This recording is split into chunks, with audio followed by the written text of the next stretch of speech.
Hi, Damion. Happy birthday. Thank you. It looked like it might have been a rough shooting night for you. Then you unleashed 2 back-to-back threes, kind of changed the course of things. What were you thinking when you let those 2 fly? Stay aggressive, stay confident.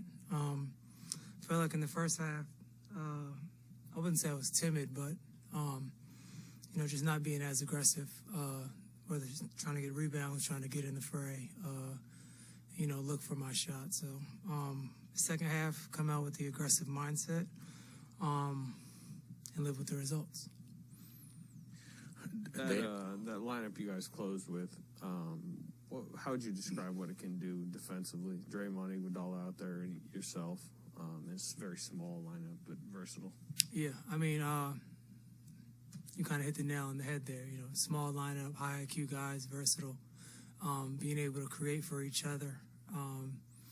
Obviously, on the defensive end, you got guys talking on the back line, understanding matchups, understanding what guys' strengths are, and then on the offensive end, 4 guys that have been in the system long enough to know what everyone's strength is, whether it's a 2-man game, 3-man game, and just starting to read it. So, obviously just being aggressive while we're all out there and knowing that everyone can make a play, pass, dribble, shoot. We're always looking for the best shot. Damion, on that last Steph 3, when he advanced the ball to you, did you know what was going to transpire, like when he passed it to you, or was it just kind of read and react? Like that he was going to make it? That he was going to cut and you were going to give it back and he was going to get the clean shot. Yeah, just a feel for the game. I mean, obviously knowing someone has it going, no matter who it is, but I mean, it's Stephen Curry, so when he has it going, trying to be able to find him. But yeah, once the hit-ahead happened, like you said, just read and react. Just understanding, all right, his guy kind of took a step back, and it was either hit him, but if he didn't have it, advance to the next play, I think was Draymond was up there as well. Advance to Draymond, and then find the next shot. Damon, you were here when this team was really good. The last couple of years weren't so good. Does this team, after a couple of games, just on the court, feel different? Can you feel that this team is substantially different than the last few years?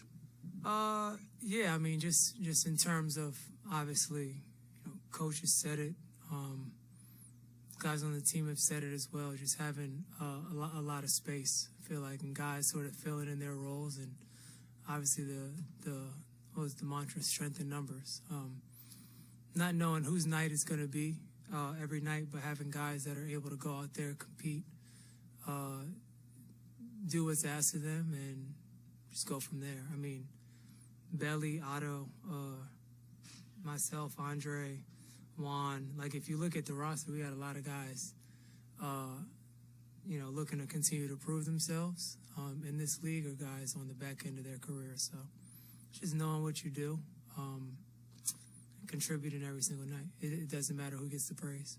Kerr's mentioned that he's told you guys, like, hey, back when this team was great, there were guys who were veterans who didn't play sometimes. How is that communicated to you guys, and are you guys ready for this? Like, there might, you play a lot of minutes tonight. There might be another game where you don't play so many minutes. Yeah, I mean, if it happens, it happens. My main concern is we get a check in that left column. And I feel like it's the same spiel. I feel like I should have it, like, recorded and just play. For me, it doesn't matter, 5, 10, 15, 30 minutes. I'm going to do whatever it takes for me to try to help us get a win. And pretty sure those sentiments echo for, the other 10 guys that don't start. Why do you think the offense just kind of ground to a halt in the second quarter? Like, what changed? I think turnovers. Turning the ball over and then fouling. So allowing them to set up their defense.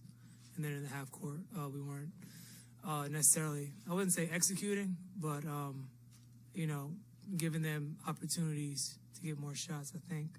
Yeah, they had 12 more shots than us. We had 14 more turnovers than them. We had 12 turnovers at the half. You're not going to give yourself a chance to win a game if you have 12 turnovers at the half. So obviously we cracked down on that in the second half. Started to fight back into it. You got to give them credit. I mean, PG, Bledsoe, T-Man, like, the dudes played great. And, we were fortunate enough to get some stops down the end to get a win. Just a quick follow-on the thing I was asking before. Do you almost literally look around the locker room and see there's 12, 13, 14 guys who can play here, and you got Wiseman and Clay coming back. That there is, I mean, strength of numbers, whatever you want to call it, but like this is a roster full of guys who can play and probably should play at some point. Yeah, I mean, and that's the beauty of it. Like, that's what you want. As a competitor, you want to compete against your teammates, knowing that you're fighting for playing time, knowing that you're helping each other get better. And as a coaching staff, that's what you want. A lot of guys that you can, have and throw out there. And we have a great coaching staff, and everyone trusts in them. And, you've seen the success years before. So for us, everyone's just trying to, fit that puzzle piece and do what they need to do to help us win. And guys are making sure that they stay in shape for if their opportunity's called.